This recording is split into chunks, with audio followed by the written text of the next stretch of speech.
उस पर अहम सुनवाई है, क्या अपेक्षा करते हैं सुप्रीम कोर्ट से आप? बिस्मिल्लाहिर्रहमानिर्रहीम।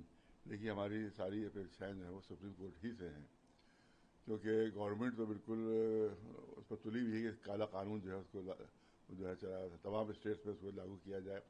और ये काला कानून इसको हमने माना है, जिसके ज़रिए से हमारे तमाम औकाफ जो है वक्त जो है तमाम बर्बाद हो जाएंगे उसमें, और सब खत्म हो जाएंगे। यही प्लानिंग है।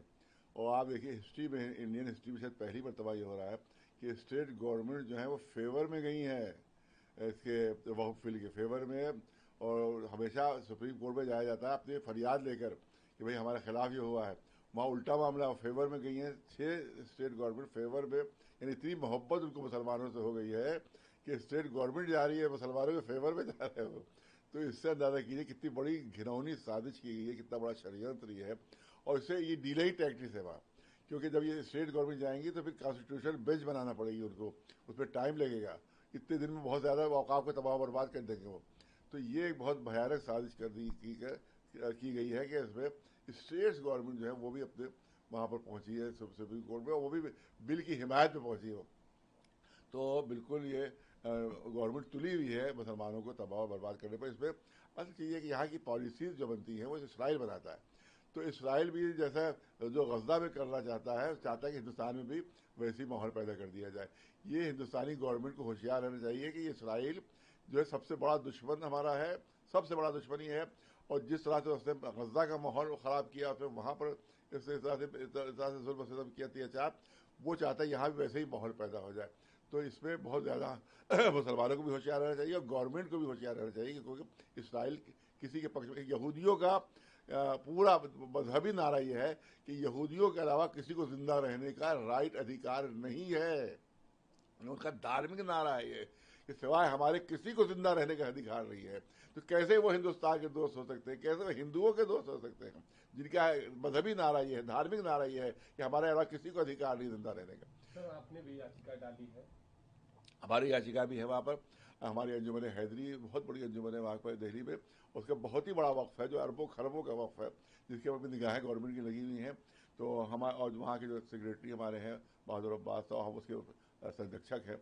तो हमारी भी याचिका उस पर है, और हमने धार्मिक इसमें पॉइंट लिया है इसमें। आप देखिए, ये है इस्लामिक लाज, ये किताब है इस्लामिक लाज। इस्लामिक लाज यानी इस्लाम के कानून। और ये जो हमारे धार्मिक नेता है आयतुल्लाह अजमत सिस्तानी, ये इराक़ में रहते हैं। ये उसके करोड़ों करोड़ों शिया इनके पूरी दुनिया में मानने वाले हैं।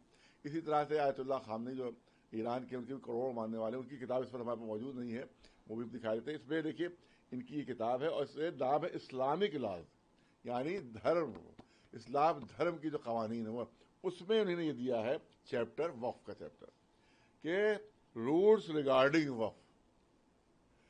इसका मतलब है कि प्योर धार्मिक है ये इस्लामिक लाज में आ रहा है। ये गवर्नमेंट इसमें घुसपैठ कैसे कर सकती है?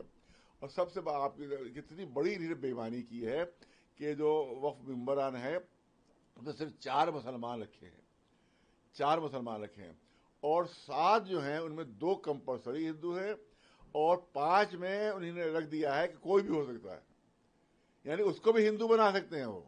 5 मेंबर और वो हिंदू बना सकते हैं। इसका मतलब है 11 की कमेटी में 4 मुसलमान होंगे और 7 हिंदू होंगे। ये कौन सा वक्फ बोर्ड है? ये हिंदू वक्फ बोर्ड हो गया। ये हिंदू वक्फ बोर्ड हुआ, मुस्लिम वक्फ बोर्ड नहीं हुआ, हिंदू वक्फ बोर्ड हुआ। ये पूरी प्लानिंग की गई इस तरह से, ये खत्म करने के लिए औकाफ के लिए। जब 7 हिंदू होंगे तो क्या वो वक्फ के हित में काम करेंगे? वो वक्फ की भलाई के लिए काम करेंगे? वो मुसलमानों की भलाई के लिए काम करेंगे? तो इतना बड़ा धोखा है ये वक्फ भी, इतना बड़ा धोखा है कि आज तक हिस्ट्री में इतना बड़ा धोखा मुसलमानों को नहीं दिया गया है।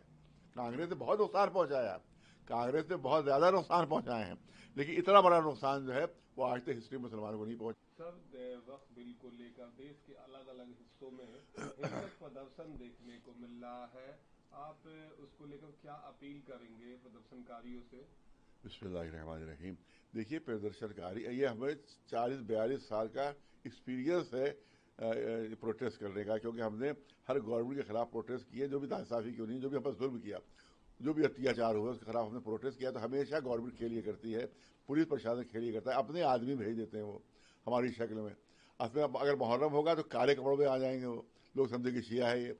और वही जाके ढेलेबाजी करते हैं, वही जाके तोड़फोड़, वही जाके, ताकि वो प्रदर्शन खराब हो जाए। ये हमेशा हमारे साथ हुआ है। हम हमसे ज़्यादा एक्सपीरियंस किसी को नहीं है। हालांकि गांधी जी बहुत बड़ी चीज़ है, लेकिन फिर भी मैं कहूँगा जितने गांधी जी ने प्रदर्शन किए होंगे शायद उतने हमने भी किए हैं।